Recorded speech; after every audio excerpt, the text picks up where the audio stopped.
சிவதேனி ஸ்ரீ உறவுகளுக்கு இனிய வணக்கம். இன்றைய வகுப்புல நம்ம என்ன பார்க்க போறோம் அப்படின்னா, தமிழ் இலக்கணத்தை பற்றி என்ன செய்ய போறோம் பார்க்க போறோம்.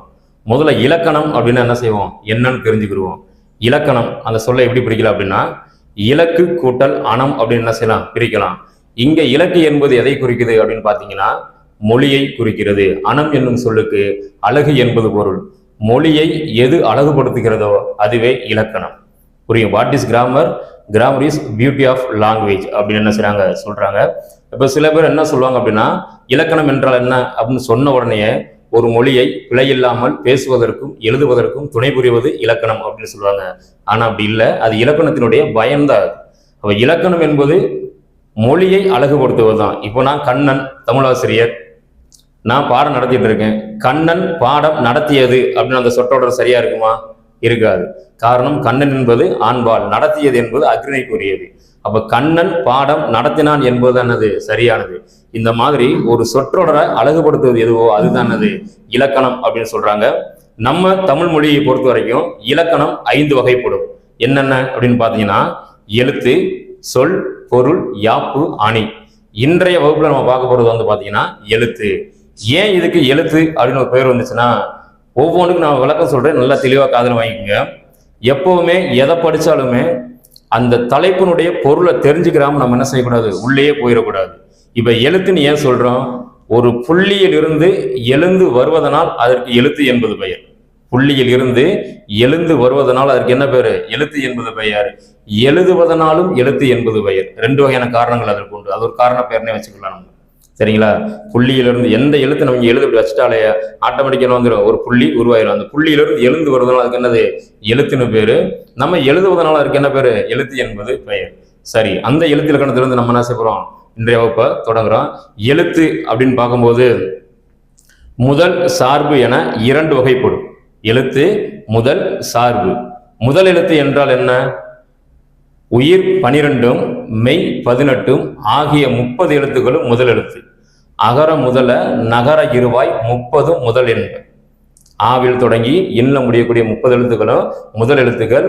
உயிரெழுத்துகள் 12ம் மெய் எழுத்துக்கள் 18ம் ஆகிய 30 எழுத்துக்கள் என்ன சொல்லுவோம் நம்ம? முதல் எழுத்துக்கள் அப்படின்னு சொல்லுவோம். இவற்றை சார்ந்து வரக்கூடிய எழுத்துக்களை நம்ம சார்பு எழுத்துக்கள் அப்படின்னு என்ன செய்வோம் சொல்லுவோம். சார்பு எழுத்துக்கள் மொத்தம் 10 வகைப்படும். என்னென்ன?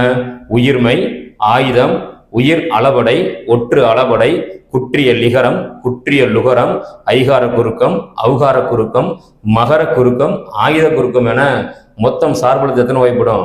10 வகைப்படும். இவற்றில் நம்ம எழுத்தை மட்டும் என்ன செய்ய நம்ம பார்க்க போறோம். இதுல அந்த முதல் எழுத்துகள் அப்படின்னு பார்க்கும்போது ஆ முதல் அவ் வரை உயிர் 12 எனதுதான் முதல் எழுத்துக்கள் தான். அங்கிட்டு இக் முதல் இன் வரை 18 மெய் எழுத்துக்களும் முதல் எழுத்துக்கள் தான். இந்த 30 எழுத்துக்களை பற்றி முதல் நம்ம என்ன செய்வோம் தெரிந்து கொள்வோம். இப்ப உயிரெழுத்துகள் எத்தனைன்னு கேட்டாங்கன்னா 12 அப்படின்னு நம்ம சொல்லணும். உயிரெழுத்துக்கள் மொத்தம் எத்தனைன்னு கேட்டா 12.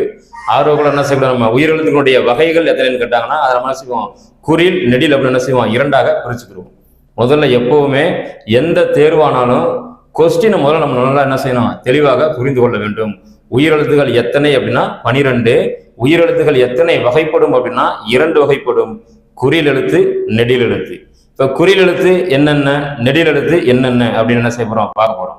இப்ப உயிரெழுத்துக்கள்ல குறில் எழுத்து ஆ, இ, உ, ஏ, ஓ இந்த சொல்லக்கூடிய இந்த 5 எழுத்துக்களும் குறில் எழுத்துக்கள் நம்ம என்ன செய்வோம் சொல்லுவோம். ஏன் இது குறில் எழுத்துக்கள்? குறுகிய ஓசை தருவதனால அதுக்கு குறில் எழுத்துக்கள் என்பது பெயர். அடுத்து நெடில் எழுத்துக்கள் அதே மாதிரி ஆ, இ, உ, ஏ, ஐ என்பதும் நெடில் எழுத்து தான். அடுத்து ஓ, ஔ என்பதும் நெடில் எழுத்து தான். இந்த 7 எழுத்துக்கள் நம்ம என்ன செய்வோம் நெடில் எழுத்துக்கள் அப்படின்னு சொல்லுவோம். அப்ப 5 கூட்டல் 7 மொத்தம் 12 எழுத்துக்கள் உயிர் எழுத்துக்கள். அதே மாதிரி நீங்க மெய் எழுத்துக்கள் எடுத்துக்கிட்டீங்கன்னா மெய் எழுத்துக்கள் எத்தனைன்னு கேட்டாங்கன்னா 18 தான். மெய் எழுத்துக்கள் எத்தனை வகைப்படும் கேட்டாங்கன்னா அது 3 வகைப்படும். நீங்க உடனே நினைக்கலாம் இதெல்லாம் ரொம்ப சாதாரண விஷயம் தானே, இதை போய் ஏன் சொல்லி விட்டுருக்கீங்க அப்படின்னு. இந்த மாதிரி எளிமையான வினாக்களுக்கு தான் நம்மளால என்ன செய்ய முடியல, பதில் அளிக்க முடியல. ரொம்ப ஆர்வத்தோட நம்ம என்ன செஞ்சிருவோம், தவறாக விடையை சூஸ் பண்ணிடுவோம். காரணம் என்னன்னா, மெய்யெழுத்து எத்தனை வகைப்படும் கேட்டிருப்பாங்க, நீங்க ஆர்வத்தோட என்ன செய்ய 18 அப்படின்னு டிக் பண்ணிட்டு வந்துருவீங்க. ஆனா அப்படி இல்லை. கேள்வியை ரொம்ப எளிமையா நம்ம என்ன செய்யணும் புரிஞ்சுக்கிறணும், ஆழமாகவும் புரிஞ்சுக்கிறணும். அவங்க கேட்ட கேள்வி மெய்யெழுத்துகள் எத்தனை வகைப்படும், அப்போ 3 வகைப்படும். மெய்யெழுத்துக்கள் மொத்தம் எத்தனை அப்படின்னா 18. அப்போ 3 வகைப்படும்ல, வல்லினம், மெல்லினம், இடையினம் அப்படின்னு என்ன செய்யறோம், 3ஆக பிரிக்கிறோம். அப்போ வல்லின எழுத்துக்கள் என்னென்ன, க, ச, ட, த, ப, ரா என்று சொல்லக்கூடிய இந்த 6 எழுத்துக்களை நம்ம என்ன செய்வோம், வல்லின எழுத்துக்கள் அப்படின்னு சொல்லுவோம். மெல்லின எழுத்துக்கள் அப்படின்னு பார்த்தீங்கன்னா ஞஞன, நமன. அடுத்து இடையின எழுத்துக்கள் எரல, வளல அப்படின்னு சொல்லக்கூடிய அந்த 6 எழுத்துக்களும். அப்ப வல்லினத்துல 6,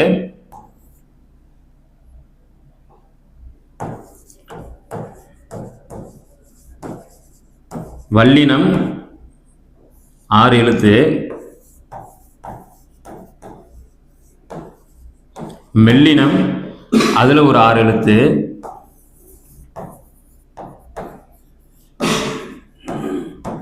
இடையினம் இதுல ஒரு 6 எழுத்து, மொத்தம் 18 எழுத்துக்கள் மெய்யெழுத்துக்கள். சரிங்களா? இப்ப வல்லின எழுத்துக்கள், மெல்லின எழுத்துக்கள், இடையின எழுத்துக்கள் அப்படின்னு 18 வகையான மெய்யெழுத்துக்களை நம்ம என்ன செஞ்சிட்டோம், பார்த்துட்டோம். இப்ப இதுல இந்த வல்லின எழுத்துக்கள், மெல்லின எழுத்துக்கள், இடையின எழுத்துக்கள் இந்த 3ல வல்லின எழுத்துக்கள்ல மொத்தம் 6 எழுத்துக்கள் இருக்குல்ல, க, ச, ட, த, ப, ரா என்று சொல்லக்கூடிய இந்த 6 எழுத்துக்கள்.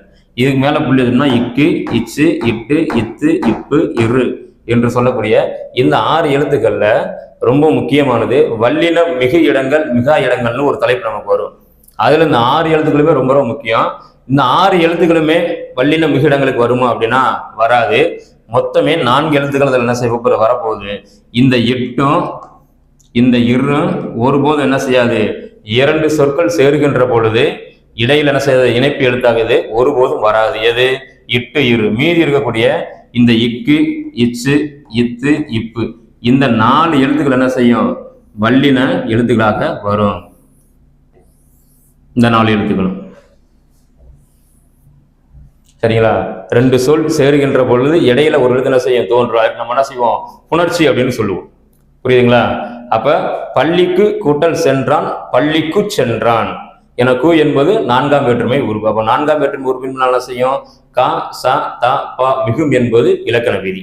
அப்ப இங்க இந்த 4 எழுத்துக்கள் தான் வல்லின மிகு இடங்கள், மிக இடங்கள்ல உங்களுக்கு ஒரு மதிப்பெண் என்ன செய்ய போகுது, உங்களுக்கு தீர்மானிக்க போகுது. அதனால இந்த வல்லின எழுத்துக்கள் பார்க்கின்ற பொழுது என்ன செய்ய, இந்த 4 எழுத்துக்களையுமே தெரிந்து வைத்துக் கொள்ள வேண்டும். சரி, அப்ப எழுத்தினுடைய வகை, தொகை முறையில் பார்த்துட்டோம். அப்ப எழுத்தினுடைய வகை அப்படின்னு பார்க்கும்போது பொதுவாகவே நம்ம என்ன செய்யறோம், 2 வகை பார்த்துட்டோம். எழுத்து 2,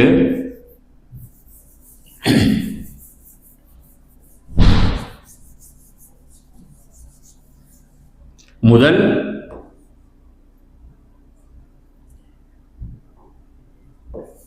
இரண்டு. அதை எப்படி பிரிக்கிறோம், முதல் எழுத்து சார்பு எழுத்து, முதல் சார்பு அப்படின்னு என்ன செய்யறோம், 2ஆக பிரிக்கிறோம். அப்ப முதல் எழுத்து எத்தனை, முதல் எழுத்துக்கள் உயிரெழுத்தும் மெய்யெழுத்தும், உயிரெழுத்துக்கள் 12, மெய்யெழுத்துக்கள் 18 ஆகிய 30 எழுத்துக்களுமே முதல் எழுத்துக்கள். இங்க சார்பு எழுத்துக்கள் 10. சரிங்களா? இந்த முதல் எழுத்துக்கள்ல எது எது வருது, உயிர் 12, மெய்யெழுத்து 18. உயிரெழுத்துக்கள் 12, மெய்யெழுத்துக்கள் 18 ஆகிய 30 என்னது, முதல் எழுத்துக்கள். அதாவது எழுத்துக்களுடைய அறிமுகம் இது. சரிங்களா? இதை தெரிஞ்சுக்கிட்டாதான் இந்த இலக்கணத்தை நீங்க என்ன செய்ய முடியும், உள்வாங்கி புரிந்து கொள்ள முடியும். ஆகையினால இது ரொம்ப முக்கியம். அடுத்து சார்பு எழுத்துக்கள் 10. அது உங்களுக்கு தெரியும். உயிர்மை, ஆயுதம், உயிர் அளபடை, ஒற்று அளபடை, குற்றிய லிகரம், குற்றிய லுகரம், ஐகார குறுக்கம், அவுகார குறுக்கம், மகர குறுக்கம், ஆயுத குறுக்கம் அப்படின்ற இந்த 10 எழுத்துக்கள் நம்ம என்ன செய்ய போறோம், பார்க்க போறோம். சரி, ரைட். இப்ப அடுத்து கவனிங்க.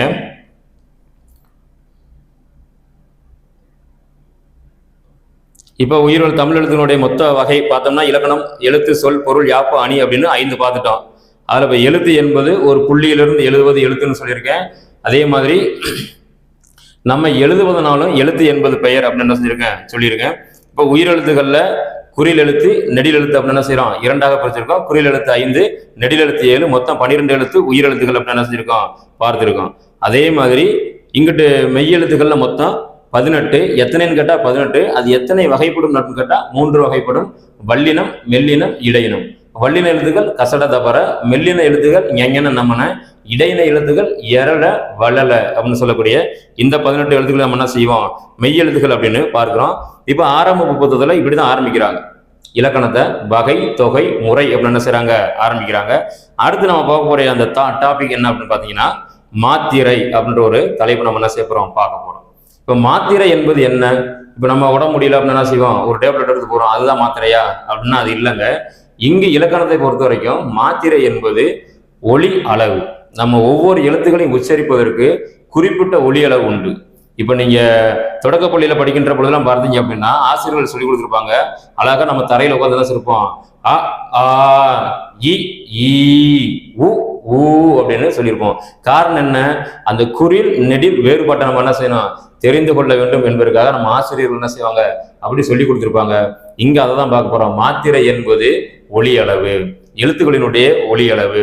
குறில் எழுத்துக்கள் வந்தா அதுக்கு எத்தனை மாத்திரை, எத்தனை அளவு ஒலிக்கும் இந்த எழுத்தானது. நெடில் எழுத்துக்கள் வந்தா அதுக்கு எத்தனை அளவு மாத்திரை அப்படிங்கிறத பார்க்க போறோம். இங்க அதுதான் கொடுத்துருக்காங்க பாடத்துல. கண் இமைக்கிற நிலையும் கை நொடிக்கின்ற பொழுதும் கால அளவு, மாத்திரையுடைய கால அளவு. கை கண்ணு இமைக்கின்ற நேரம், கை நொடிக்கின்ற இந்த பொழுது, இதுதான் அந்த மாத்திரையினுடைய கால அளவு அப்படின்னு என்ன செய்றாங்க, கொடுத்துருக்காங்க. இப்ப குறில் எழுத்தை ஒலிக்கும் கால அளவு. குறில் எழுத்துக்களுக்கு எல்லாமே நம்ம எல்லாருக்கும் தெரியும் ஒரு மாத்திரை. குறில் எழுத்து எல்லாவற்றுக்கும் எத்தனை மாத்திரை, ஒரு மாத்திரை. அதே மாதிரி நெடில் எழுத்துக்கள் எல்லாவற்றுக்கும் எத்தனை மாத்திரை, 2 மாத்திரை. இப்ப மெய் எழுத்துக்களை பொறுத்த வரைக்கும் இக்கு முதல் இன் வரை 18, அதை 3 என்ன செய்யிருக்கோம், பிரிச்சிருக்கோம். வல்லினம், மெல்லினம், இடையினம் அப்படின்னு என்ன செய்யறோம், 3 வகையான மெய் எழுத்துக்களாக பிரிச்சிருக்கோம். இப்போ ஒவ்வொன்றும் நம்ம என்ன செய்யறோம், வேர்ட்ஸ் பார்த்துருக்கோம். சரிங்களா? அடுத்து நம்ம பார்க்க போற டாபிக் வந்து உயிர்மை எழுத்துகள். இந்த உயிர்மை எழுத்துக்களை பொறுத்த வரைக்கும் மொத்த உயிர்மை எழுத்துக்கள் வந்து 216 உயிர்மை எழுத்துக்கள் உண்டு. சரிங்களா? உயிர்மை எழுத்துக்கள் மொத்தம் 216. மெய் எழுத்துக்கள் 18உடன் உயிர் எழுத்துக்கள் 12 சேருவதனால், அதாவது நீங்க இப்படி வச்சுக்கோங்க, மெய் 18,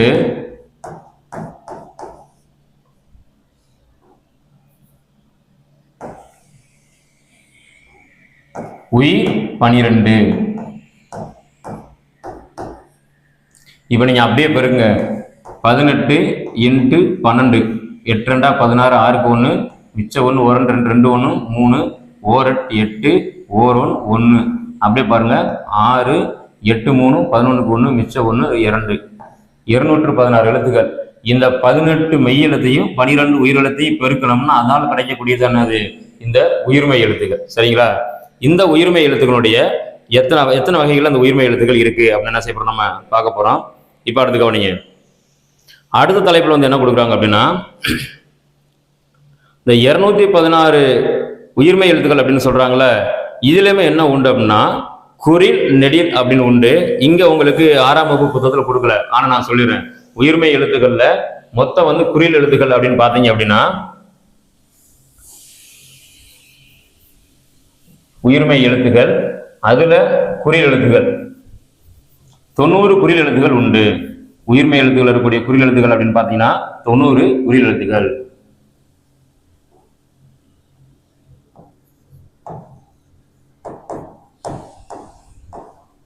உயிர்மை மொத்தம் 216, அதுல குறில்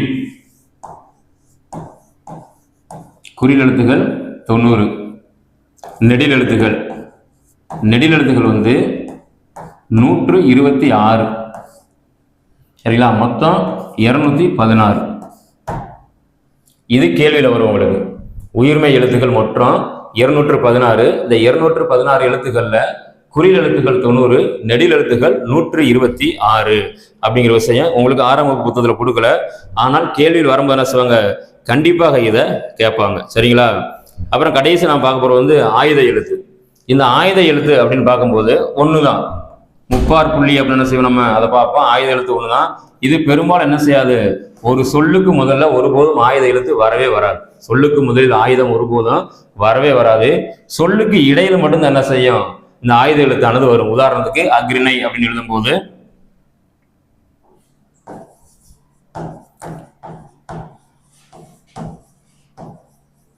ஒரு சொல்லுக்கு இடையில மட்டும்தான் ஆயுத எழுத்து வருமே ஒழிய என்ன செய்யாது, ஒரு சொல்லுக்கு முதல்லையோ ஒரு சொல்லுக்கு இறுதியிலையோ ஆயுத எழுத்து ஒருபோதும் என்ன செய்யாது, வரவே வராது. இந்த ஆயுத எழுத்து ஒண்ணு. இது எப்படி இருக்கு அப்படின்னா, ஆயுத எழுத்தினுடைய தன்மையில ஆயுத எழுத்துக்கு பல பேர்கள் என்ன செய்றாங்க நம்ம கொடுத்துருக்காங்க. அதுல அக்கேனம் அப்படின்னு சொல்றாங்க, முப்பாற்புள்ளி அப்படின்னு சொல்றாங்க, இந்த முக்கூட்டு வடிவம் அப்படின்னு கூட என்ன செய்றாங்க சொல்றாங்க, கேடைய எழுத்து அப்படின்னு சொல்றாங்க. நிறைய பெயர்கள் என்ன உண்டு இந்த ஆயுத எழுத்திற்கு உண்டு. இதுவரைக்கும் என்ன செய்றாங்க 6ஆம் வகுப்புல முதல் இயல்ல கொடுத்துருக்காங்க.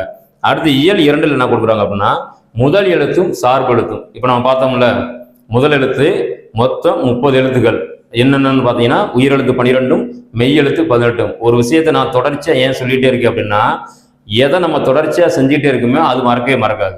சில நேரங்களில் நம்ம படிக்கிறது என்ன சொல்லிடுவோம், நான் நல்லா படிச்சேன் மறந்துட்டேன் அப்படின்னு சொல்லுவோம். மறதி என்பது அது அல்ல. ஏன் மறந்து போகுது அப்படின்னா தொடர்ச்சியா நம்ம என்ன செய்யல அந்த விஷயத்தை செய்யல. சரிங்களா? இப்போ நம்ம வீட்டுக்கு போறது மறந்துடுவோமா? மறக்க மாட்டோம். அப்புறம் படிக்கிறது மட்டும் ஏன் மறக்கிறோம்? ஏன்னா அந்த விஷயத்தை நம்ம என்ன செய்யறதில்ல தொடர்ச்சியாக செய்யல. Education is continuity. கல்வி என்பது தொடர்ச்சியானது. தொடர்ச்சியாக ஒரு விஷயத்தை செய்கின்ற பொழுது அது மறக்காது. சரிங்களா? வீட்டுக்கு போகிறது கரெக்டாக வீட்டுக்கு போயிடும். அப்பாவை டெய்லி அப்பான்னு தான் கூப்பிடுறோம். இதெல்லாம் நம்மளுக்கு மறக்கல இல்லை. அப்போ படிக்கிறது மட்டும் எப்படி மறக்கும்? ஏன்னா எப்பயோ ஒரு இப்போ தேர்வு அறிவிக்கிறாங்கன்னு என்ன செய்வோம், உடனே புக் எடுப்போம், நிறைய பிடிஎஃப் பார்ப்போம், வீடியோக்கு நிறைய என்ன செய்வோம் பார்ப்போம், கிளாஸ் போவோம். அந்த நேரத்துக்கு இருக்கக்கூடாது. படிப்பு என்பது எப்பவுமே என்ன செய்யணும் தொடர்ச்சியாகவே இருந்து கொண்டே இருக்கும். அப்படி தொடர்ச்சியா இருந்துச்சு அப்படின்னா எப்பொழுது என்ன செய்யாது மறக்கவே மறக்காது. நீங்கள் என்ன செய்யலாம் ஒரே அட்டம்ப்ட்ல கண்டிப்பாக எந்த தேர்வா இருந்தாலும் உங்களால் என்ன செய்ய முடியும் வெற்றி பெற முடியும். சரி ரைட், இங்க கவனிங்க. அடுத்து இயல் 2ல் என்ன கொடுத்துருக்கான் அப்படின்னா முதல் எழுத்தும் சார்பு எழுத்தும். முதல் எழுத்தும் சார்பு எழுத்தும். இப்ப எழுத்துக்கள் 2 வகைப்படும். ஏற்கனவே நம்ம என்ன செஞ்சோம் எழுதி போட்டுட்டோம். எழுத்துக்கள் 2 வகைப்படும். ஒன்று முதல் எழுத்து, இன்னொன்று சார்பு எழுத்து. முதல் எழுத்து உயிர் 12 மெய் 18. சார்பு எழுத்துக்கள் 10. உயிர்மை ஆயுதம் உயிரளவு ஒற்றளவு குற்றியலுகரம் குற்றியலுகரம் ஐகாரம் அவுகாரம் அப்படின்னு சொல்லக்கூடிய இந்த 10 வகையான எழுத்துக்கள் நம்ம என்ன செஞ்சோம் பார்த்துட்டோம். இப்ப இந்த முதல் எழுத்துக்கள் அப்படின்னு பாத்தீங்க அப்படின்னா உயிர் 12 மெய் 18. அதுல குறில் எழுத்துக்கள் எத்தனை, நெடில் எழுத்துக்கள் எத்தனை அப்படின்னு பார்த்தோம். அதே மாதிரி மெய் எழுத்துக்கள் மொத்தம் எத்தனை, அதுல எத்தனை வகைப்படும் அப்படின்னு என்ன செஞ்சோம் பார்த்தோம். அடுத்து சார்பு எழுத்துக்களை பொறுத்த வரைக்கும் உயிர்மை ஆயுதம் உயிர் அளவு ஒற்றளவு குற்றியலிகரம் குற்றியலுகரம் ஐகாரம் அவுகாரம் மகரம் ஆயுதம்னு சொல்லக்கூடிய 10 வகையான எழுத்துக்கள் என்ன செய்யறாங்க நமக்கு கொடுத்துருக்காங்க. அதுல முதல் தலைப்பு பார்த்தீங்க அப்படின்னா உயிர்மெய் அப்படின்னு கொடுத்துருக்காங்க. உயிர் மெய் அப்படின்னு என்ன செய்யறாங்க கொடுத்துருக்காங்க. மெய் எழுத்துக்களும் உயிர் எழுத்துக்களும் ஒன்றோடு ஒன்று சேரும்போது உயிரெழுத்துக்கள் என்ன செய்யுது தோன்றுகின்றது. மெய்யெழுத்தும் உயிரெழுத்தும் ஒன்றோடு ஒன்று சேர்க்கின்ற பொழுது என்ன செய்யுது ஒரு உயிர்மெய் எழுத்து தோன்றுது. இப்போ உதாரணத்துக்கு இக்கு கூட்டல் ஆ ஈக்குவல் டு கா அப்படிங்கிற இது உயிர்மெய் எழுத்து. ஒரு உயிர்மெய் எழுத்து என்ன செய்யுது தோன்றுறது. இப்போ உங்களுக்கு பேசிக்காக அடிப்படையில் என்ன செய்யும் உங்களுக்கு ஒரு சந்தேகம் வரும். எப்பவுமே உயிரெழுத்து தான் முன்னால சொல்றோம், மெய்யெழுத்தை பின்னால சொல்றோம். ஆனா ஒரு உயிர்மெய் எழுத்து உருவாகும் போது கூட அந்த பெயர்ல என்ன உண்டு, உயிர் தான் முன்னால இருக்கு, மெய் பின்னால இருக்கு. ஆனா எழுதும் போது ஏன் மெய்யெழுத்தை முன்னால எழுதுறீங்க அப்படின்னு ஒரு சந்தேகம் என்ன செய்யலாம் உங்களுக்கு வரலாம். நல்லா தெரிஞ்சுங்க. ஒரு உளவியல் ரீதியான ஒரு விஷயம் உங்களுக்கு சொல்றேன். இப்போ நம்ம மனுஷன் நம்மகிட்ட உயிர் எங்க இருக்குன்னு கேட்டா உங்களால சொல்ல முடியுமா? இப்ப கண் எங்க இருக்குன்னு கேட்டா அந்த இடத்துக்கு கையை காய்ச்சி என்ன செய்யலாம் நம்ம சொல்லிடலாம். காது எங்க இருக்குன்னா அப்படி தொட்டு காமிச்சிடலாம். மூக்கு எங்க இருக்குன்னா தொட்டு காமிச்சிடலாம். உயிர் எங்க இருக்கு சொல்ல முடியுமா? ஆனா உயிர் எங்க இருக்குன்னு எல்லாரும் என்ன செய்வோம் இங்க இருக்குன்னு கை வைப்போம். இங்க இருக்கிறது என்னது ஹார்ட், இதயம் தான் இருக்குங்க. அப்ப உயிர் என்பது ஒண்ணு இல்லை, நமக்குள்ள இருக்கக்கூடிய காற்று தான். நமக்குள்ள இருக்கக்கூடிய காற்று தான் உயிர், வேற ஒண்ணும் கிடையாது. ஆனா அந்த உயிர் எதுக்குள்ள இருக்குன்னா இந்த உடம்புக்குள்ள இருக்கு. சரிங்களா? மெய் அப்படின்னா உடம்பு அப்படின்னு அர்த்தம். மெய் தான் முன்னால இருக்கு. அந்த மெய்யுக்கு உள்ளதான் என்ன செய்யுது இந்த உயிர் என்று சொல்லக்கூடிய காற்று இருக்கு. அதனாலதான் நம்ம சித்தர்கள் எழுதும்போது எப்படி எழுதுறாங்க, காயமே இது பொய்யடா வெறும் காற்றடைத்த பையடா அப்படின்னு என்ன செய்றாங்க எழுதுறாங்க. காயம் அப்படின்னா உடம்பு, உடம்பும் பொய், இது காற்றடைத்த பை, அவ்வளவுதான். இந்த உடம்புக்குள்ள காற்று இருக்கிற வரைக்கும் இந்த உடம்பு என்ன செய்யும் இயங்கும். இந்த உடம்புல இருந்து காற்று வெளியே போயிருச்சுன்னா வெறும் மெய் மட்டும் தான் என்ன செய்யும் கிடக்கும். ஆகையினாலதான் மெய்யை முன்னால கொண்டு வராங்க, உயிரை பின்னால கொண்டு போறாங்க. ஆனா சொல்லும் போது நம்ம என்ன சொல்றோம், உயிர் மெய் அப்படின்னு என்ன செய்யறோம் சொல்றோம். சரி ரைட். அப்போ ஒரு எழுத்துக்கள் பிறக்கின்ற அந்த தன்மைக்கு கூட என்ன செய்யறாங்க நம்ம இலக்கணர்கள் ஒரு அழகான ஒரு பாட்டு வச்சிருக்காங்க. இந்த காற்று எங்கிருந்து எழுந்து நம்ம எழுத்துக்கள் தோன்றுது அப்படின்னா அடி வயிற்றிலிருந்து இந்த காற்று எழும்புதான். இதை கூட என்ன செய்யலாம் உங்களுக்கு கேள்வியா கேட்கலாம். எழுத்துக்கள் பிறக்கின்ற முறை எப்படி செய்யறாங்க பாருங்க. உந்தி முதலா, உந்தினா வயிறு, உந்தி முதலாக முந்து வழி தோன்றி தலையினும் மிடற்றினும் நெஞ்சினும், மிடர்னா கழுத்து, உந்தி முதலாக முந்து வழி தோன்றி தலையினும் மிடற்றினும் நெஞ்சினும் நிலையே நின்று பல் இதழ் நா அன்னம் உளப்பட எழுத்துக்கள் பிறக்கின்ற முறை. சரிங்களா? இலக்கண நூலர் அழகான செய்றாங்க ஒரு பாட்டிலே சொல்லிட்டாங்க. 100 ரூபாய் இது.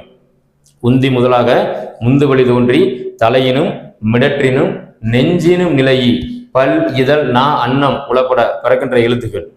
அதனால நம்ம என்ன செய்யறோம், வல்லின எழுத்துகள், மெல்லின எழுத்துகள், இடையின எழுத்துகள் அப்படின்னு பாக்குறோம். இப்ப வல்லெழுத்துக்கள்லாம் எங்க இருந்து பிறக்கும் அப்படின்னு பாத்தீங்கன்னா, இப்ப உயிரெழுத்துக்கள் எல்லாமே இந்த வாயை திறந்துட்டால உயிரெழுத்து தான். ஆ முதல் அவ் வரையும் என்னதுதான், வாயை திறந்த உடனே என்ன செஞ்சிடும், எழுத்துக்களுடைய ஒளி வெளியே வர ஆரம்பிச்சிடும். வாயை திறந்தாலே ஆன்ற எழுத்து என்ன செஞ்சிடும், வெளியில வந்துடும். ஆனா இந்த மெய்யெழுத்துக்களாக இருக்கக்கூடிய இந்த இக்கு இச்சிட்டுலாம் அப்படிலாம் இல்லை. இதை நம்ம என்ன செய்யறோம், கொஞ்சம் அழுத்தி சொல்ல வேண்டியிருக்கு. ஏன்னா அதனுடைய ஒளி அளவு என்பது அப்படிதான் இருக்கு. அப்ப உந்தி முதலாக முந்து வழி தோன்றி தலையினும் மிடற்றினும் நெஞ்சினும் நிலை, இந்த காற்று அடைபட்டு அதுக்கப்புறம் என்ன செய்யுது, முயற்சி பிறப்பு அப்படின்னு சொல்லுவாங்க. இடப்பிறப்பு முயற்சி பிறப்புன்னு 2 வகையான பிறப்புகள் இருக்கு. இந்த காற்று என்ன செய்யுது, கொஞ்சம் கொஞ்சமாக என்ன செய்யுது, அப்படி அங்கங்க அடைபட்டு இந்த எழுத்துக்களை தோற்றுவிக்கிறது. அப்ப எழுத்துக்களை தோற்றுவிக்கின்ற பொழுது இங்க மார்புன்னு சொல்றோம்ல, இங்க இருந்து கூட அந்த எழுத்துக்கள் பாத்தீங்கன்னா, ஏன் வல்லின எழுத்துக்கள்னு சொல்றோம்னா, வலிமையான ஓசையை உடைய எழுத்துக்கள். க ச ட த ப ரா என்று சொல்லக்கூடிய இந்த வலிமையான ஓசையுடைய எழுத்துக்கள் ஆதலின் அது மார்பை இடமாக கொண்டு பிறக்கும். அதனால அதுக்கு என்ன பேரு, வல்லின எழுத்துக்கள் என்பது பெயர். அடுத்து இடையின எழுத்துக்கள் அப்படின்னு பாக்குறோம். இடையின எழுத்துக்கள் இந்த வல்லின எழுத்துக்களுக்கும் மெல்லின எழுத்துக்களுக்கும் இடையில இருக்கிறதுனால கழுத்திலிருந்து தோன்றும். நீங்க அந்த எழுத்துக்களை சொல்லி பார்த்தாலே உங்களுக்கு புரியும். எ ர ல வ ள ல, சரிங்களா? எரள வளன்னு சொல்றோம்ல, கழுத்து மிடரு. உந்தி முதலாக முந்து வழி தோன்றி தலையினும் மிடற்றினும் நெஞ்சினும் இலை, சரிங்களா? இதுதான் அந்த எழுத்துக்கள் பிறக்கின்ற முறைக்கான நூற்பா. அப்ப இங்க வல்லின எழுத்துகள், இங்க இடையின எழுத்துக்கள், இதற்கு மேல இருக்கக்கூடிய இந்த மூக்கொலிகள் இருக்குல்ல, இந்த மூக்கொலிகள்னு சொல்லுவாங்க. இந்த மூக்குல இருந்து எழுத்துக்கள் பிறக்கும். சொன்னா நீங்க சிரிச்சிருவீங்க, எங்கன்னு நம்மன சொல்லி பார்த்தா நமக்கு என்ன செய்யும், ஒரு சிரிப்பு வரும். அதனால அதுக்கு என்ன பேரு, மூக்கொலிகள் என்பது பெயர். அப்ப ஆயுத எழுத்து எங்க சார் பிறக்கும்னு அடுத்த கேள்வி நீங்க கேட்பீங்க. தலையொப்ப பிறப்பது ஆயுதம். தலையிலிருந்து அக் அப்படின்னு சொன்னீங்கன்னா அது எங்க இருந்து பிறக்கும், தலையிலிருந்து பிறக்கக்கூடிய எழுத்து தானே அது ஆயுத எழுத்து. அப்ப வல்லின எழுத்துக்கள் 6 மார்பை இடமாக கொண்டு பிறக்கின்றன. மெல்லின எழுத்துக்கள் 6 மூக்கை இடமாக கொண்டு பிறக்கின்றன. இடையின எழுத்துக்கள் 6 கழுத்தை இடமாக கொண்டு பிறக்கின்றன. ஆயுத எழுத்து தலையிலிருந்து பிறக்கிறது. ஆயுத எழுத்து எங்கிருந்து பிறக்குது, தலையிலிருந்து பிறக்கிறது. இது எழுத்துக்கள் பிறக்கின்ற தன்மை. சரி, இப்ப அடுத்த தலைப்பு என்ன கொடுத்துருக்காங்க, உயிர்மை பார்த்துட்டோம். அடுத்து ஆயுதம். இந்த ஆயுத எழுத்து அப்படின்னு பார்க்கும்போது இப்ப சொன்னோம்ல 3 புள்ளிகளுடைய இந்த முப்பார் புள்ளி அப்படின்னு என்ன செய்யறோம் சொல்றோம். இந்த முப்பார் புள்ளி என்று சொல்லக்கூடிய இந்த ஆயுத எழுத்து முப்புள்ளி, முப்பார் புள்ளி, தனிநிலை, அக்கேனம் என்ற வேறு பெயர்களும் இந்த ஆயுத எழுத்துக்கு என்னது உண்டு. இது நுட்பமான கொஞ்சம் உச்சரிப்பு முறையை உடையது அப்படின்னு என்ன செய்றாங்க சொல்றாங்க. தனக்கு முன்னால ஒரு குறில் எழுத்து வரும், தனக்கு பின்னால கண்டிப்பாக ஒரு வல்லின மெய்யெழுத்து வரும். வல்லின உயிர்மை எழுத்து என்ன செய்யும், தனக்கு பின்னால வரும். அதனாலதான் இங்க எழுதும் போது எழுதுனேன், தனக்கு முன்னால ஒரு குறில் எழுத்து, அந்த அக் என்ற எழுத்துக்கு பின்னால ஒரு வல்லின உயிர்மை எழுத்து, சரிங்களா? இப்படிதான் அந்த ஆயுத எழுத்து என்ன செய்யும், சொல்லுக்கு இடையில வரும். அடுத்து பார்த்தீங்க அப்படின்னா, இந்த ஆயுத எழுத்து தனித்து இயங்குமா அப்படின்னா தனித்து இயங்காது. தனித்து இயங்கினாலும் அதற்கு என்ன இல்லை, பொருள் இல்லை. முதல் எழுத்துக்களாகிய உயிரையும் மெய்யையும் என்ன செய்யும், இது சார்ந்து இயங்குறதுனால இந்த ஆயுத எழுத்து எதுல சேர்க்கிறாங்க, சார்பு எழுத்து வகைக்குள்ள அடங்குறாங்க. சார்ந்துதான் வரும். இந்த எழுத்து என்ன செய்யாது, தனித்து ஒருபோதும் இயங்காது. இது இயல் 2ல் இருக்கக்கூடிய இலக்கண பகுதி. அடுத்து இயல் 3 நீங்க எடுத்துக்கிட்டீங்கன்னா அதுல என்ன சொல்லுவாங்கன்னா, மொழி முதல் எழுத்துகள், மொழி இறுதி எழுத்துக்கள்னு ஒரு அழகான ஒரு தலைப்பு கொடுத்திருக்காங்க. இந்த மொழி முதல் எழுத்துக்கள், மொழி இறுதி எழுத்துக்கள் எங்க இருக்குன்னா இங்க 6ஆம் வகுப்புலையும் இருக்கு. அதே போல நீங்க அப்படியே 11ஆம் வகுப்பு புத்தகத்துக்கு போனீங்கன்னா 11ஆம் வகுப்புலையும் இயல் 1வது இயல்ல மொழி முதல் மொழி இறுதி எழுத்துக்கள் அப்படிங்கிறது பாடமாவே என்ன செய்றாங்க வச்சிருக்காங்க. அடுத்த தலைப்பு நம்ம என்ன பார்க்க போறோம், மொழி முதல் எழுத்துக்கள், மொழி இறுதி எழுத்துக்கள், சரிங்களா? இப்ப நீங்க பார்த்துட்டே இருக்கும்போது ஒவ்வொரு விஷயத்தை என்ன செய்யணும், எழுதணும். ஒரு நோட்டு போட்டு இப்ப இலக்கண வகுப்பு ஆரம்பிச்சிட்டாங்கன்னா இலக்கணம் அது எத்தனை வகைப்படும், தமிழ் இலக்கணம் 5, அது என்னென்ன. இப்ப நம்ம என்ன டாபிக் போறோம், எழுத்தினுடைய வகை தொகை முறை பார்த்துட்டு இருக்கோம். அப்ப எழுத்து அப்படின்னு போட்டா ஏன் எழுத்துன்னு பேரு, ஒரு புள்ளியிலிருந்து எழுந்து வருவதனால் அது எழுத்து, சரிங்களா? எழுதப்படுவதனாலும் அதுக்கு என்ன பேரு, எழுத்து என்பது பெயர். அந்த எழுத்து எப்படி பிரிக்கிறாங்க, முதல் எழுத்து சார்பு எழுத்து. அப்ப முதல் எழுத்து என்னென்ன, உயிர் எழுத்தும் மெய் எழுத்தும். அப்ப உயிர் எத்தனை 12, மெய் எத்தனை 18. அப்ப அதற்குள்ள குறில் எழுத்துக்கள், நடில் எழுத்துக்கள், அடுத்து வல்லினம் மெல்லினம் இடையினம், இந்த மாதிரி நீங்க ஒரு காலம் மாதிரி போட்டு பிரிச்சுட்டே வந்தீங்கன்னா, எழுதிக்கிட்டே வந்தீங்கன்னா நீங்க படிக்கிறதுக்கு ரிவைஸ் பண்றதுக்கு என்ன செய்யும், இலக்கணம் எளிமையாக இருக்கும், சரிங்களா? இலக்கியம் மாதிரி சும்மா அப்படி கேட்டுட்டு அப்படியே உள்வாங்கிக்கலாம் என்ன செய்யக்கூடாது, இலக்கணத்தை நினைக்கக்கூடாது. சித்திரமும் கைப்பழக்கம், செந்தமிழும் நாப்பழக்கம் வைத்ததொரு கல்வி மனப்பழக்கம். அது வரைக்கும் தான் தெரியும். நித்தம் நடையும் நடைப்பழக்கம், நட்பும் தயையும் கொடையும் பிறவி குணம் அப்படின்னு சொல்றாங்க. சரிங்களா?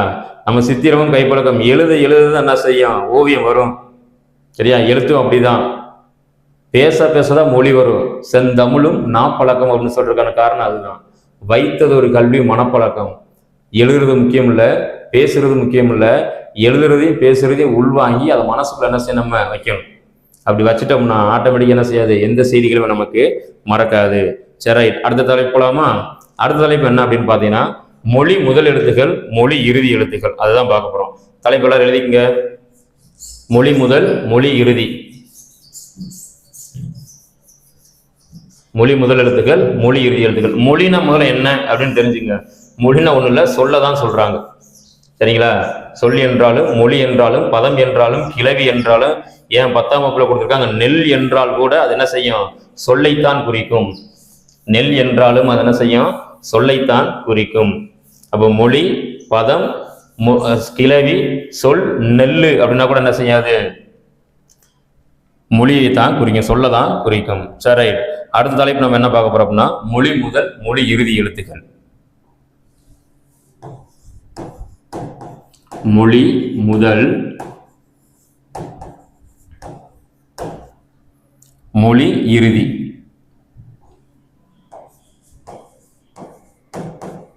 மொழி இறுதி.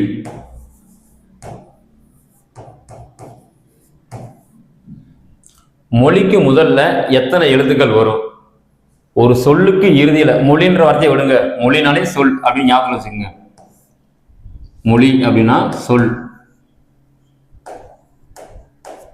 இப்படி எழுதிடுறேன். சரிங்களா? சொல்லுக்கு முதல்ல என்னென்ன எழுத்துக்கள் வரும், சொல்லுக்கு இறுதியில எந்தெந்த எழுத்துக்கள் வரும் அப்படிங்கிறத என்னது நம்ம பார்க்க போறோம். அடுத்த தலைப்பு இயல் 3ல் என்ன செய்றாங்க? இந்த தலைப்பை கொடுத்துருக்காங்க. சரி, ரைட். அப்ப மொழி முதல் எழுத்துக்கள் அப்படின்னு சொல்றாங்க. அது என்னென்ன அப்படின்னு பார்க்க போறோம். மொழி என்பதற்கு சொல் என்னும் பொருளும் உண்டு. சொல்லின் முதலில் வரும் எழுத்துக்களை மொழி முதல். ஒரு சொல்லுக்கு முதல்ல என்ன எழுத்துக்கள் வருதோ அந்த எழுத்துக்கள் எல்லாத்துக்கும் என்ன பேரு? மொழி முதல் எழுத்து என்பது பெயர். இப்ப என்ன செய்றாங்க? ஒவ்வொரு எழுத்துக்களா கொடுக்குறாங்க. எந்தெந்த எழுத்துக்கள் இருந்து எந்தெந்த எழுத்துக்கள் வரப்போகுது, எந்தெந்த பகுதியிலிருந்து எந்தெந்த எழுத்துக்கள் வரப்போகுது அப்படின்னு கொடுக்கும்போது, உயிர் எழுத்துக்கள் 12மே சொல்லுக்கு முதல்ல வரும். ஆ முதல் அவ் வரை சொல்லுக்கு முதல்ல செய்யும். உயிர் 12மே சொல்லுக்கு முதல்ல வரும் அப்படின்னு என்ன செய்றாங்க? கொடுக்குறாங்க. உயிர் எழுத்துக்கள் 12மே என்ன செய்யும்?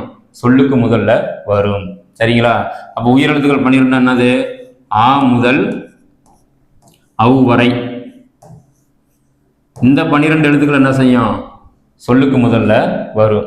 அதே மாதிரி மெய் எழுத்துக்கள் 18.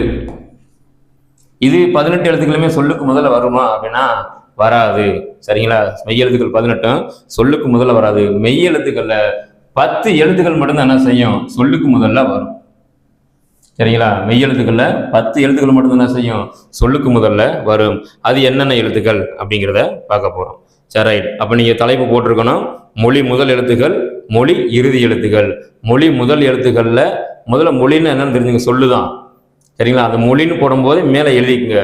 மொழி என்றாலும், சொல் என்றாலும், பதம் என்றாலும், மொழி என்றாலும், கிளவி என்றாலும், 10ஆம் வகுப்பு பாடப்புத்தகத்தில் சொன்ன மாதிரி நெல்லி என்றா கூட சொல்லதான் குறிக்கும். சொல்லுக்கு இவ்வளவு பேர் என்ன செய்ய நம்ம வச்சிருக்கோம். சரி, இப்போ உயிரெழுத்துக்கள் 12 என்ன செய்யும்? சொல்லுக்கு முதல்ல வரும். அப்ப மெய்யெழுத்துக்கள் 18. மெய்யெழுத்துக்கள் 18 எழுத்துக்கள்ல எந்தெந்த எழுத்துக்கள்லாம் சொல்லுக்கு முதல்ல வரும் அப்படின்னு பாத்தீங்க அப்படின்னா, மெய் எழுத்து தனியா ஒருபோதும் சொல்லுக்கு முதல்ல வரவே வராது. சரியா? இப்ப நீங்க உடனே என்ன செய்வீங்க? மெய்யெழுத்துக்கள் 18ல ஏன் சொல்லுக்கு முதல்ல வராது? எங்க பேர்ல பிரியான்னு வச்சிருக்காங்களே, ஒரு பொம்பளை பிள்ளை என்ன செய்யும்? பிரியா அப்படின்னு ஒரு பேர் இருக்கு. அப்ப இப்ப முன்னால் வந்திருக்கல, ஒரு சொல்லுக்கு முதல்ல வந்திருக்குல்ல அப்படின்னு நீங்க என்ன செய்யலாம்? கேட்கலாம். இப்படி சொல்லுக்கு முதல்ல இந்த மெய்யெழுத்து வந்துச்சு அப்படின்னா இது தமிழ் சொல் அல்ல. இந்த சொல் என்ன கிடையாது? தமிழ் சொல் கிடையாது. சரிங்களா? இந்த மாதிரி இது வடமொழி சொல். அதே மாதிரி கிரீடம் அப்படின்னு என்ன செய்வோம்? இக்கு போட்டு ரீடம், கிரீடம் அப்படின்னு என்ன செய்வோம்? எழுதுவோம். அப்ப எழுதும்போது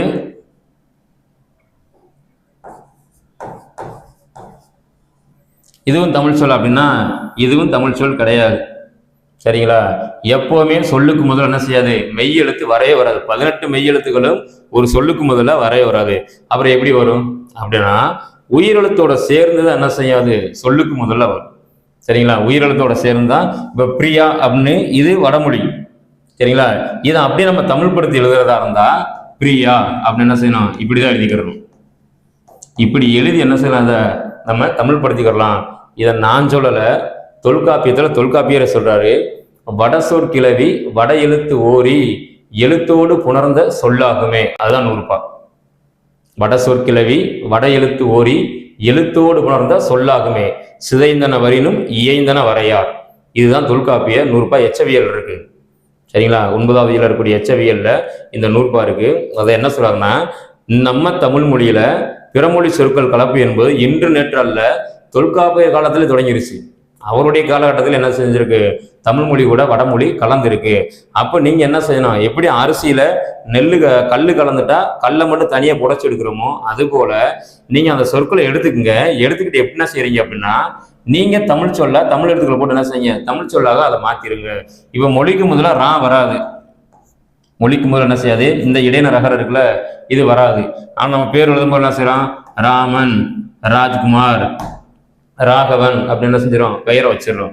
ஆனா மொழிக்கு முதல்ல என்ன செய்யாது, இந்த ரா அப்படிங்கிற எழுத்து இடையின ரகரம் என்ன செய்யாது, ஒருபோதும் வராது. அப்ப இந்த சொல்ல நம்ம எப்படி தமிழ் படுத்துறது, அப்பதான் என்ன செய்யறாங்க அப்படின்னா, முன்னால ஒரு இகரத்தை சேர்த்துக்கிறோம், ராமன் அப்படின்னு என்ன செய்யறாங்க, எழுதுறாங்க. இது தொல்காப்பியர் சொல்லி கொடுத்த உத்தி. இந்த உத்தி யார் சொல்லி கொடுத்தது, தொல்காப்பியர்.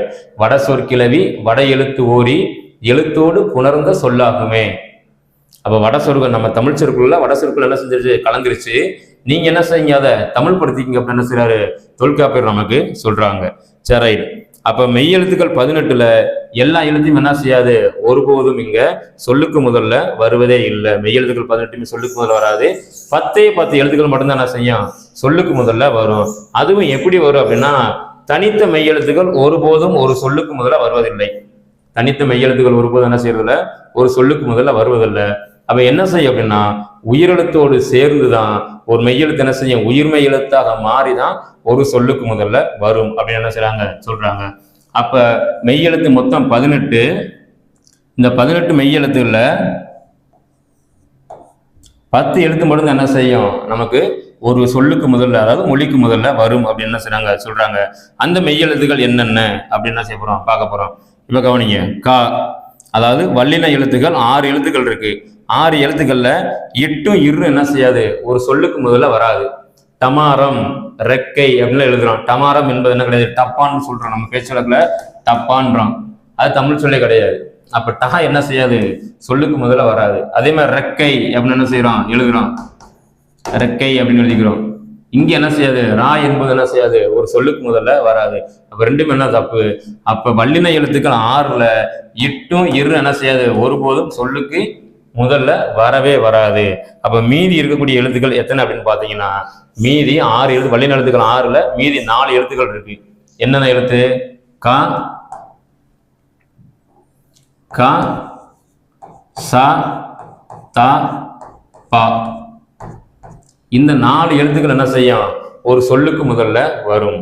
சரிங்களா? கா கண்ணன், சா சங்கம், தா தமிழ், பா பறவை என்ன செய்யலாம், நம்ம எழுதி கொள்ளலாம். இது சரியான நடைமுறை. அதே மாதிரி பாத்தீங்கன்னா மெல்லின எழுத்துக்கள் 6 இருக்கு.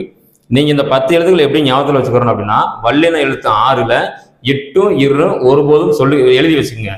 க ச ட த ப ர போட்டுட்டு இட்டையும் இறையும் மட்டும் அடிச்சிருங்க. மீதி 4 எழுத்து என்ன செய்யும், சொல்லுக்கு முதல்ல உங்களுக்கு வரும். அடுத்து இரண்டாவது பார்த்தீங்க அப்படின்னா மெல்லின எழுத்துக்கள். மெல்லின எழுத்துக்கள் எத்தனை, 6. ஞன நமன. அதுல எல்லா எழுத்துமே சொல்லுக்கு முதல்ல வருமா அப்படின்னா, சொல்லுக்கு முதல்ல எல்லா எழுத்து என்ன செய்யாது, வரவே வராது. அந்த மெல்லின எழுத்துல ஞா அப்படிங்கிறது சொல்லுக்கு முதல்ல வரும். சரிங்களா? ஞா. அதே மாதிரி இந்த ஞா அப்படிங்கிறது என்ன செய்யும், சொல்லுக்கு முன்னால வரும். ஞ நமன மாவு வரும். சரிங்களா? அப்ப வல்லின எழுத்துல 6 எழுத்து, மெல்லின எழுத்துல ஒரு 6 எழுத்து, 4 எழுத்து. வல்லின எழுத்துல 4, மெல்லின எழுத்துல 4.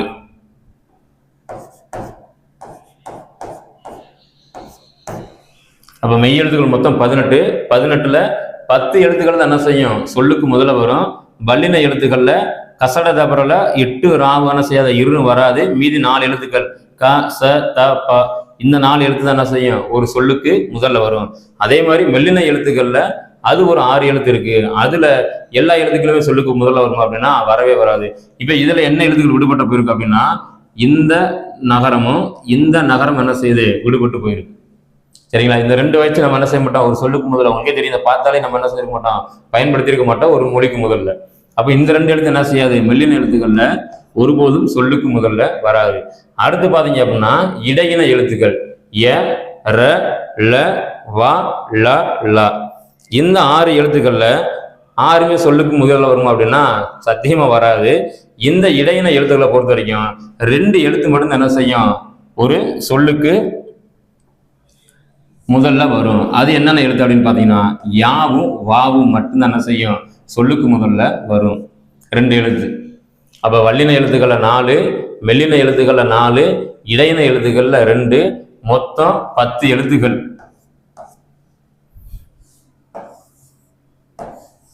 அவ்வளவுதான். அப்ப 12 + 10 மொழி முதல் எழுத்துக்கள்னா ஆட்டோமேட்டிக்கா நீங்க என்ன செய்யணும் ஒரு இது போட்டு 22 அப்படின்னு போட்டுக்கணும். சரிங்களா? ஒரு சொல்லுக்கு முதல்ல வரக்கூடிய எழுத்துக்கள் 22. சரிங்களா? உயிரெழுத்துக்கள் 12மே சொல்லுக்கு முதல்ல வரும். ஆ முதல் அவ்வரை. சிலர் புதுசா பார்க்குறவங்க புதுசா படிக்கிறவங்க அக்க கணம் கேட்கக்கூடாது.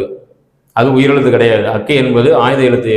ஆனா படிக்கும்போது அந்த நம்ம வாய்ப்பாடில் படிக்கும்போது ஆ முதல் அக்கு வரைக்கும் கொடுத்துருப்பாங்க. நம்ம படிக்கும்போது அப்படிதான் படிச்சிருப்போம். ஆனா அக்கு என்பது எதுல சேராது உயிரெழுத்துல சேராது. அக்கு என்பது அது ஒரு ஆயுத எழுத்து, அது தனி எழுத்து. சரிங்களா? அது ஒருபோது என்ன செய்யாது உயிரெழுத்துல சேராது. உயிரெழுத்து என்பது ஆ முதல் அவ்வரை 12 எழுத்துக்கள் தான். ஆ முதல் அவ்வரை 12 எழுத்துக்கள் தான் உயிரெழுத்துக்கள். சரிங்களா? அப்ப மொழி முதல் எழுத்துக்கள் மொத்தம் 22. உயிரெழுத்துக்கள்ல 12மே ஒரு சொல்லுக்கு முதல்ல வரும். சரிங்களா? மெய் எழுத்துக்கள் 18ல 3ஆ பிரிக்கிறோம். வல்லினம், மெல்லினம், இடையினம். சரிங்களா? வல்லினம், மெல்லினம், இடையினம் அப்படின்னு என்ன செய்யறோம் நம்ம 3ஆ பிரிக்கிறோம். அதுல வல்லின எழுத்துக்கள்ல எது எது வரும் அப்படின்னு பாத்தீங்கன்னா க ச த ப. நான் ஷார்ட்டாக எழுதுறேன், நீங்க ஃபுல்லா எழுதிக்குங்க.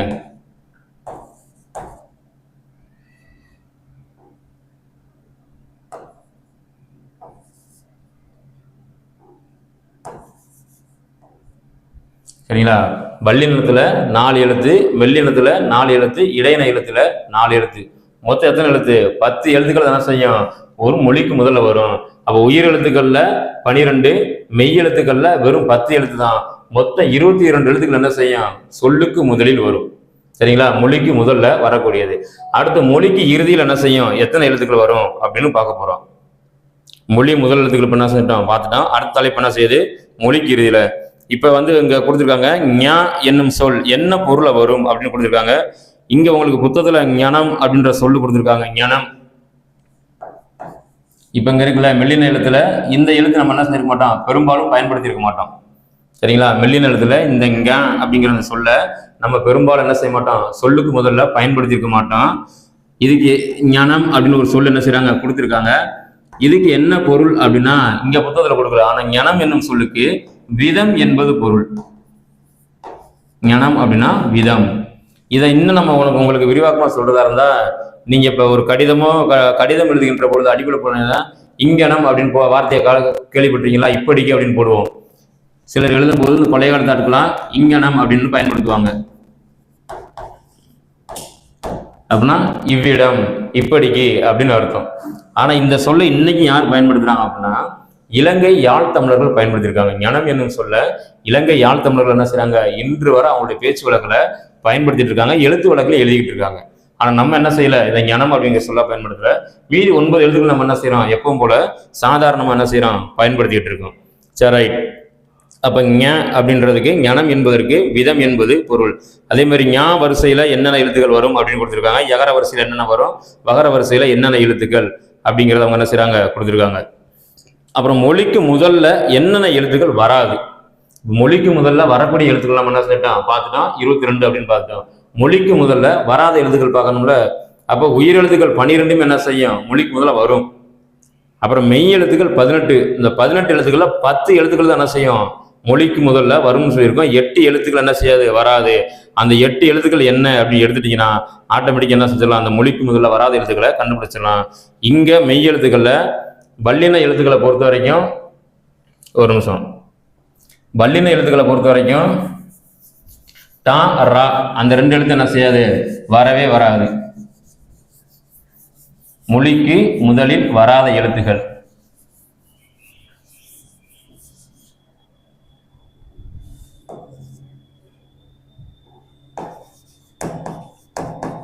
மொழிக்கு முதல்ல வராத எழுத்துக்கள்ல பாத்தீங்க அப்படின்னா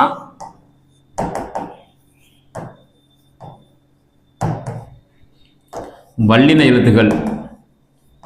வல்லினத்துல டா ரா இந்த 2 எழுத்து என்ன செய்யாது, இட்டு இரு இந்த 2 எழுத்து என்ன செய்யாது, மொழிக்கு முதல்ல வரவே வராது.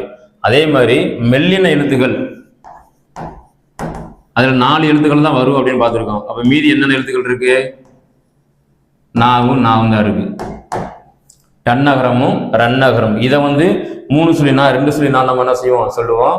ஆனா இலக்கண முறைப்படி அதை எப்படி சொல்லணும், டன்னகரம் ரன்னகரம் அப்படின்னு சொல்லணும். சரிங்களா? அப்ப இந்த நாவ என்ன சொல்றது, இதை தன்னகரம் அப்படின்னு சொல்லணும். இது தன்னகரம். ஏன்னா இத்துக்கு அடுத்து இருக்கிறதுனால இது தன்னகரம், இட்டுக்கு அடுத்து இருக்கிறதுனால இது தன்னகரம்.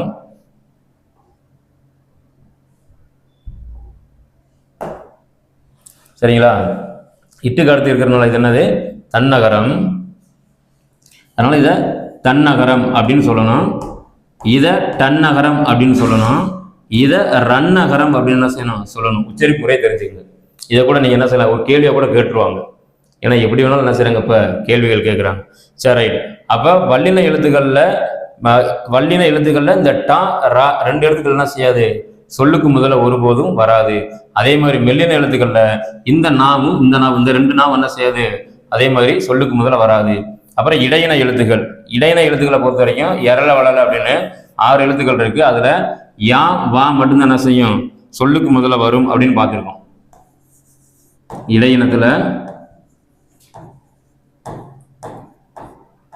யாவும் வாவும் மட்டும்தான் என்ன செய்யும், சொல்லுக்கு முதல் வரும். மீதி 4 எழுத்துக்கள் என்ன செய்யாது, சொல்லுக்கு முதல்ல வராது. மீதி 4 எழுத்துக்கள் என்ன இருக்கு, ர ல ல ல. இந்த 4 எழுத்து என்ன செய்யாது, சொல்லுக்கு முதல்ல ஒருபோதும் வராது. சில பேர் கேட்கலாம், ராமன் எழுதுறமே சொல்லுக்கு முதல்ல வருது, அது தமிழ் சொல் அல்ல. அதே மாதிரி இந்த முதல் அகரத்தை போட்டு நம்ம என்ன செய்யறோம், லட்சுமின்னு எழுதுறோம். லட்டு தினமும் வாங்கி சாப்பிட்றோம், லட்டு சாப்பிட்றோம். இங்க லாலாம் பயன்படுத்துறோமே சார், சொல்லுக்கு முதல்ல அப்ப வருதுல அப்படின்னு கேட்கக்கூடாது. இதெல்லாம் சொல்லுக்கு முதல்ல வந்தா கூட இது என்ன சொல்லல, தமிழ் சொல் அல்ல. எதுவும் என்ன கிடையாது, தமிழ் சொல் அல்ல.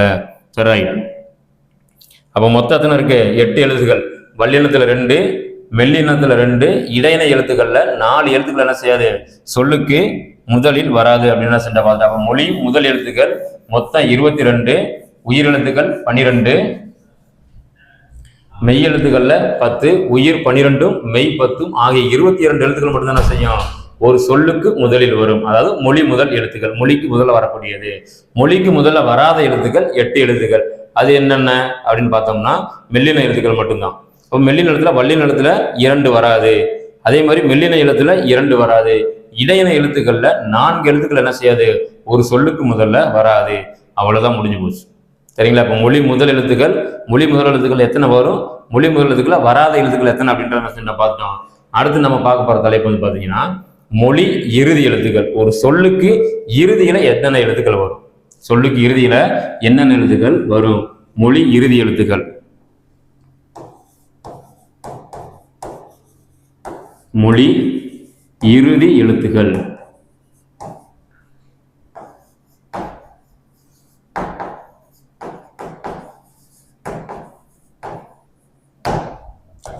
மொழி இறுதி எழுத்துக்கள் பார்த்தீங்கன்னா மொத்தம் 24. நல்லா ஞாபகம் வச்சுங்க. மொழி முதல் எழுத்துக்கள் 22, மொழி இறுதி எழுத்துக்கள் 24. அது என்னென்ன எழுத்துக்கள், 24 எழுத்துக்கள் அப்படின்னு என்ன செய்ய போறோம், பார்க்க போறோம். சரி, கவனிங்க. சொல்லின் இறுதியில் வரும் எழுத்துக்கள் என்ன செய்வோம், மொழி இறுதி எழுத்துக்கள் அப்படின்னு சொல்லுவோம். ஒரு சொல்லுக்கு இறுதியில வந்துச்சுன்னா அது மொழி இறுதி எழுத்துக்கள். கடல் இல்ல முடிஞ்சிருக்கு, அப்ப இல்ல என்ன செய்யும், மொழிக்கு இறுதியில வரும். படம் இம்முல முடிஞ்சிருக்கு. அப்போ இம்மு என்ன செய்யும்? ஒரு மொழிக்கு இறுதியில் வரும். இந்த மாதிரி ஒரு சொல்லுக்கு இறுதியில் என்னென்ன எழுத்துக்கள்லாம் வருதோ அதப்புறம் என்ன செய்வோம்? நம்ம மொழி இறுதி எழுத்துக்கள் அப்படின்னு சொல்லுவோம். முதல்ல வரக்கூடிய இறுதி எழுத்துக்கள் வந்து பார்த்தீங்க அப்படின்னா உயிர் எழுத்துக்கள் 12மே உயிரெழுத்துக்கள் என்ன செய்யும்? 12மே மெய் எழுத்தோடு சேர்ந்து என்ன செய்யும்? மொழிக்கு இறுதியில வரும். நல்ல கவனத்தில் வச்சுங்க. உயிர் 12மே மொழிக்கு இறுதியில வரும். ஏற்கனவே பார்த்தோம் உயிர் 12ம் சொல்லுக்கு முதல்ல வரும்னு பார்த்தோம். இறுதியில் என்ன செய்யும்? உயிரெழுத்துக்கள் 12மே வரும். அப்ப நீங்க அடுத்த கேள்வி கேட்கலாம், இப்ப உயிர் 12மே வரும்னா ஆ என முடியும், இல்ல ஆண் என்ன செய்யும் அந்த சொல் முடியுமா அப்படின்னா இந்த மாதிரி தனியா என்ன செய்யாது. உயிரெழுத்துக்கள் ஒரு சொல்லுக்கு இறுதியில வராது. அது எப்படி வரும் அப்படின்னா ஒரு மெய்யெழுத்தோட சேர்ந்துதான் வரும். அதாவது உயிர்மெய் எழுத்தாக மட்டும்தான் என்ன செய்யும்? இந்த உயிரெழுத்தானது ஒரு சொல்லுக்கு இறுதியில வரும். உதாரணத்துக்கு இப்ப ஆள வருது என்ன செய்யணும்? இல் கூட்டலா சில பல. இப்ப இல் கூட்டல் ஆதான் என்னது? இங்க இந்த வார்த்தை. சரிங்களா? அப்ப இப்படிதான் என்ன செய்யும்? ஒரு சொல்லுக்கு இறுதியில உயிரெழுத்துக்கள் பயன்படுத்தப்படுமே ஒழிய எப்படி வராது? வெறும் இந்த எழுத்து மட்டும் தனியாக ஒருபோதும் என்ன செய்யாது? சொல்லுக்கு இறுதியில வரவே வராது. அப்ப உயிரெழுத்துக்கள் 12ம் மெய் எழுத்துக்களோடு சேர்ந்து என்ன செய்யும்? ஒரு சொல்லுக்கு இறுதியில வரும் அப்படின்னு என்ன செய்ய நம்ம பார்க்கிறோம். ரைட். அப்ப உயிர் 12 என்ன செய்யும்? சொல்லுக்கு இறுதியில் வரும். அது எப்படி வரும் அப்படின்னு என்ன செய்யறாங்க உங்களுக்கு எழுதி விளக்கி சொல்லிட்டேன். இப்ப அடுத்து மெய் எழுத்துக்கள்ல என்னென்ன எழுத்துக்கள் வரும்? இப்ப நம்ம எப்படி அதுல வராத எழுத்துக்கள் பார்த்தோமோ அது மாதிரி வரக்கூடிய எழுத்துக்கள் ஒரு சொல்லுக்கு இறுதியில வரக்கூடிய எழுத்துக்கள் என்னென்ன அப்படின்னு பாத்தீங்கன்னா மெய் அப்படின்னு போட்டாலே ஆட்டோமேட்டிக்கா நீங்க என்ன செஞ்சிடணும்? எப்ப எழுதினாலுமே முழுசாவே எழுதுங்க.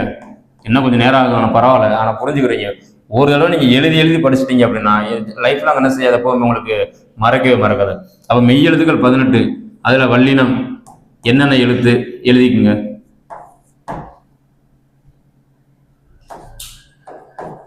க ச ட த ப ரா. சரிங்களா? இக்கு இச்சு இட்டு இத்து இப்பு இரு. அடுத்து மெல்லினம்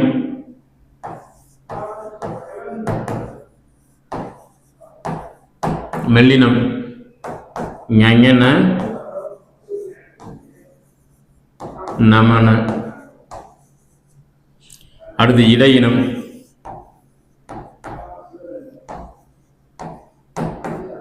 ய ர ல வ ல ல. சரிங்களா? மொத்தம் 18 எழுத்துக்கள் வல்லின எழுத்துக்கள்.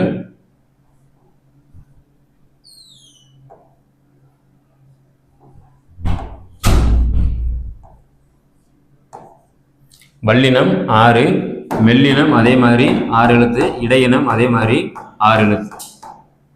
சரிங்களா? இப்ப இந்த வல்லின எழுத்துக்கள் 6 இருக்கு.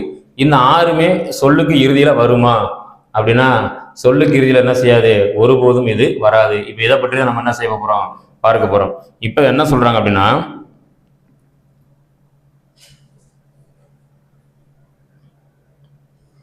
இஞ்சு இன்னு இந்து இம்மு இ இர் இல் இவ் இல் இல் இன் என்று சொல்லக்கூடிய இந்த மெய்யெழுத்துக்கள் 11 மட்டும்தான் மொழிக்கு இறுதியில் என்ன செய்யும்? வரும்.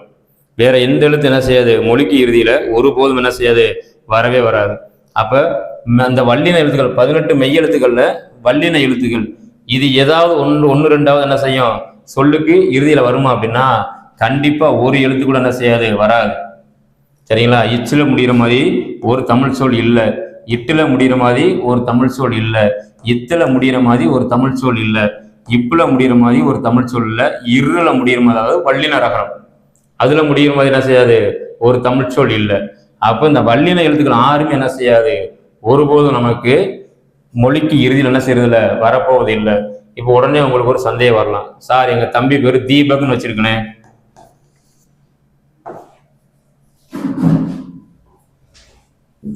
தம்பி பேர் என்ன வச்சிருக்கேன்? தீபக் அப்படின்னு வச்சிருக்கேன். சரிங்களா? இக்கு என்ன செய்யுது? ஒரு சொல்லுக்கு இறுதியில வருதுல, அது எப்படி அப்படின்னு கேட்கலாம். இது என்ன இல்லை? தமிழ் சொல் அல்ல. அதே மாதிரி இட்ல நீங்க என்ன செய்ய? ஏதாவது ஒரு சொல்லுவீங்க. இட்ல நிறைய பேர் பேர் என்ன வச்சிருக்கோம்? வெங்கட் அப்படின்னு பேர் வச்சிருக்கோம். என்ன சார் இட்டு வராது? நீங்க இப்ப வெங்கட், என் பேர்ல வெங்கட்னு வச்சிருக்கேன், இட்டு வருதே சார் அப்படின்னு. இது என்ன கிடையாது, தமிழ் சொல் கிடையாது. ஆனா இதை தமிழ் சொல் என்ன செய்யலாம், நம்ம மாத்தலாம். வெங்கடேசன், வெங்கடேசன்ற பேரை தான் சுருக்கி என்ன செஞ்சுட்டோம், வெங்கட்னு வச்சுட்டோம். இப்ப இந்த கார்த்திகேயன் ஒரு பேர் இருக்கு, காலப்போக்கில் அது எப்படி சுருங்குச்சு அப்படின்னா கார்த்திகேயன் கார்த்திக் அப்படின்னு சுருங்குச்சு ஒரு காலகட்டத்தில். அடுத்து கார்த்தி அப்படின்னு கொண்டு வந்துட்டாங்க. இப்போ ஒவ்வொன்றும் பின்னால இருந்து வருதுல. இன்னைக்கு இப்ப இருக்கக்கூடிய சூழ்நிலை முன்னால இருக்க எழுத்து சுருங்கிருச்சு. இப்ப அவனுக்கு என்ன பேர் அப்படின்னா ரித்திக் அப்படின்னு நிறைய பேர் வச்சிருப்பாங்க, பாத்திருக்கீங்களா? நம்ம நினைச்சிட்டு இருப்போம் இந்த ரித்திக்ங்கிறது வடமொழி சொல்லு, வடமொழி பேர் நினைச்சிட்டு இருப்போம். இது கார்த்திகேயன் முருகனுடைய பேர் தான். சரிங்களா? முன்னால இருந்து பின்னால இருந்து பேரப்பணம் குறைச்சிட்டே வந்தாங்க. இப்ப முன்னால இருக்க இந்த கா என்ன செஞ்சாங்க, எடுத்தாங்க. இப்ப அது என்ன ஆயிடுச்சு, ரித்திகா மாறிடுச்சு. இப்படிதான் என்ன செய்யுது, பிறமொழி நம்ம மொழியோட என்ன செய்யுது, ஆட்சி செஞ்சுட்டு இருக்கு. அதுதான் என்ன செய்யறாங்க, இலக்கணம் படிக்கின்ற பொழுது பிறமொழி சொற்களுக்கும் நம்ம மொழி சொற்களுக்கும் என்ன செய்யணும், வேறுபாடு நம்ம தெரிஞ்சுக்கணும். ஏன் இதெல்லாம் சொல்றோம் அப்படின்னா இனிமேல நீங்க என்ன செய்யணும், தமிழ் சொல்ல பெயர்களை வைக்கணும். அதுக்காக சரிங்களா? வல்லின எழுத்துக்கள் யாருமே என்ன செய்யாது, ஒரு சொல்லுக்கு இறுதியில ஒருபோதும் வராது. நீங்களும் இனி வரும்போது எந்த குழந்தைகளுக்கு என்ன செய்யக்கூடாது, இந்த எழுத்துக்கள் வர மாதிரி முடிகிற மாதிரி பெயர்களை ஒருபோதுமே வைக்கக்கூடாது. சரிங்களா? அதுக்காக தான். சரி, ரைட். இது இன உணர்வு, மொழி உணர்வு, இதை மறந்துடக்கூடாது நம்ம. அடுத்து மெல்லின எழுத்து இருக்கு. மெல்லின எழுத்துக்கள் இந்த 6 எழுத்துக்கள் இருக்கு. சரிங்களா? இது எல்லாமே சொல்லுக்கு இறுதியில வருமா அப்படின்னா அதுக்கு ஒரு விதி கொடுத்துருக்காங்க. இந்த எழுத்துக்கள் என்ன செய்யாது, சொல்லுக்கு இறுதியில வராது. என்னென்ன எழுத்துக்கள் வரும் அப்படின்னு என்ன சொல்றாங்க, அவங்க தெளிவா சொல்றாங்க. இப்ப எப்படி இந்த இன்று, இந்து, இந்த இஞ்சு என்ன செய்யும், ஒரு சொல்லுக்கு இறுதியில வரும். அதே மாதிரி இந்து என்ன செய்யும், சொல்லுக்கு இறுதியில வரும். என்ன செய்யும், சொல்லுக்கு இறுதியில வரும். சரிங்களா? அப்புறம் இங்கிட்டு இம்மு, இதுவும் சொல்லிக்கு என்ன செய்யும், இறுதியில வரும், இதுவும் வரும். அப்ப இங்கின்ற எழுத்து மட்டும் என்ன செய்யாது, சொல்லுக்கு இறுதியில வரவே வராது. மெல்லின எழுத்துல ஒரு எழுத்து போயிடுச்சு. மொத்தம் 18 எழுத்துல வல்லின எழுத்து 6 எழுத்துமே சொல்லுக்கு இறுதியில வராது. மெல்லின எழுத்துக்கள்ல ஒரே ஒரு எழுத்து மட்டும் என்ன செய்யாது, சொல்லுக்கு இறுதியில வராது. மீதி எல்லா எழுத்துக்களும் என்ன செய்யும், சொல்லுக்கு இறுதியில வர மாதிரி அமைச்சிருக்காங்க. மொத்தம் 18ல 11 எழுத்துக்கள் என்ன செய்யும், மொழி இறுதி எழுத்துக்கள். சரிங்களா? மெய் எழுத்துக்களை 11 எழுத்துக்கள் என்ன செய்யும், சொல்லுக்கு இறுதியில வரும் அப்படின்னு என்ன செய்றாங்க, சொல்லியிருக்காங்க. சரிங்களா? இப்ப இந்த இஞ்சு இவ்வளவு முடிகிற மாதிரி சொற்கள்னா இன்னைக்கு நம்ம பயன்படுத்துறது இல்லை. இப்போ உங்களுக்கு சந்தேகம் அதுவா இருக்கும், மீதி எழுத்துக்கெல்லாம் சரி, இதெல்லாம் என்ன செய்யலாம், யாழ் அப்படின்னு கூட நம்ம என்ன செய்வோம், சொல்லு இருக்கு. குழல் இனிது யாழ் இனிது என்பத மக்கள் மழலை சொல் கேளாதவர். யாழ் அப்படிங்கிறது தெரியும், பண்டைய காலத்து இசைக்கருவி. அதனால அந்த யாழ் கூட நம்ம என்ன செய்யறோம், கேள்விப்பட்டிருக்கோம். இவ்வளவு முடிகிற மாதிரி ஏதாவது ஒரு வார்த்தைகள் இருக்கு, அதை நம்ம பயன்படுத்தணும் அப்படின்னா இவ்வளவு முடிகிற மாதிரி வார்த்தைகள் நம்ம கிட்ட இல்லை. ஆனா முற்காலத்தில் என்ன செய்றாங்க, சங்க காலத்துல அந்த வார்த்தைகளை பயன்படுத்தியிருக்காங்க. சரிங்களா? அதே மாதிரிதான் இந்த இஞ்சில முடிகிற மாதிரி வார்த்தையும் இப்ப நம்ம என்ன செய்யல, ஒரு இஞ்சு தெரிஞ்சு என்ன செய்யல, பயன்படுத்தலை. ஆனா சங்க காலத்துல என்ன செய்யறாங்க, இந்த எழுத்துக்களை பயன்படுத்தியிருக்காங்க. இப்ப இதெல்லாம் என்ன இல்லை, நம்ம கிட்ட எழுத்து வழக்கிலையும் இல்லை, பேச்சு வழக்கிலையும் இல்லை. எது, இந்த இஞ்சு இவ்வளவு முடிகிறது. மீதி எல்லாம் என்ன செய்யும், நமக்கு ஒரு சொல்லுக்கு இறுதியில் வரும்போது என்ன செய்யும், இருக்கும். இப்ப ஈல என்ன செய்யலாம், நம்ம வாய் அப்படின்னு எழுதிக்கலாம். எளிமையான சொற்களை நம்ம என்ன செய்வோம், எழுதுவோம். இப்ப இருள முடிகிற மாதிரி என்ன செய்வோம், கார். கார்னா மேகம், கார் காலம் எழுதுறோம்ல, கார். இந்த மாதிரி நீங்க மீதி இருக்கக்கூடிய இந்த 11 எழுத்துக்கள் என்ன செய்யும், உங்களுக்கு கண்டிப்பாக ஒரு சொல்லுக்கு இறுதியில் வரும். அப்ப மெல்லின எழுத்துக்கள்ல ஒரு எழுத்தை தவிர்த்து மீதி 5 எழுத்துக்களும், இடையின எழுத்துக்கள்ல 6 எழுத்துக்களும், மொத்தம் எத்தனை எழுத்து, 11 எழுத்துக்கள் என்ன செய்யும், ஒரு சொல்லுக்கு இறுதியில் வரும். 6+5 11 எழுத்து சொல்லுக்கு வரும். அப்ப ஏற்கனவே என்ன செஞ்சிருக்கோம், நம்ம உயிரெழுத்துக்கள் 12, மெய் எழுத்துக்கள் 18, மொழிக்கு இறுதியில் வரக்கூடிய எழுத்துக்கள் 11 தான். சரிங்களா? இதை வேணா உங்களுக்கு அழைச்சிட்டு இப்படி எழுதிடுறேன்.